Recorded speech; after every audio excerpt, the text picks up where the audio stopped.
বন্ধুরা, আজকে যে ভিডিওটা আপনাদের সাথে শেয়ার করলাম, ইতিহাসের শ্রেষ্ঠ বিনোদন বললেও চলে। তো অনেকে বলতেছেন আমার সাথে যারা ভিডিও দেখছেন এদের ড্রাইভারকে অস্কার পুরস্কার দেওয়া হোক। কারণ এই জীবনে প্রথম দেখলাম যে একটা অটো রিক্সাকে ধরতে রীতিমতো হিমশিম খাচ্ছে মোটর সাইকেল এবং হাইস প্রাইভেট কার অনেকেই। চাইলে হাইস গাড়িগুলো এমনকি প্রাইভেট কার যারা আছেন চালাইতেছেন তারাও কিন্তু এই অটো গাড়ির সামনে যায় ওই অটো গাড়িটাকে আটকে দিতে পারতো, আর মোটর সাইকেল তো কোনো কথাই নেই।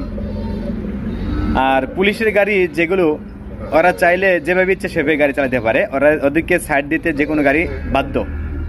তো আজকে সকালে থেকে এই ভিডিওটা দেখে অনেক হাসাহাসি করেছি। তো অনেকে অনেক ধরনের সুন্দর সুন্দর কমেন্ট করতেছেন, আমিও করেছি এবং চাইছি একটা ভিডিও করে ফেলি। কারণ অনেক ভালো লাগলো যে সকালে ঘুম থেকে উঠে এরকম একটা বিনোদন দেখবো, আমি কখনো কল্পনা করতে পারিনি। আসলে মাঝে মধ্যে মনে হয় এটাই যে আসলে এই বাংলাদেশের বিনোদনগুলো মিস করবো যদি না চোখ বন্ধ করে রাখি। তো চোখ বন্ধ করা যাবে না, চোখ বন্ধ করলে বাংলাদেশে অনেক বিনোদনই আমরা মিস করব।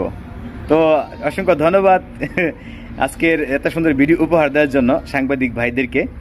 তো আর ড্রাইভারকেও পুরস্কৃত করা দরকার, যেহেতু এত সুন্দর করে এত হাই স্পিডে অটো গাড়ি চালিয়ে দেখেছেন যে বাংলাদেশে অটো গাড়ির স্পিড মোটর সাইকেল এমনকি হাইস প্রাইভেট কারের চেয়ে বেশি।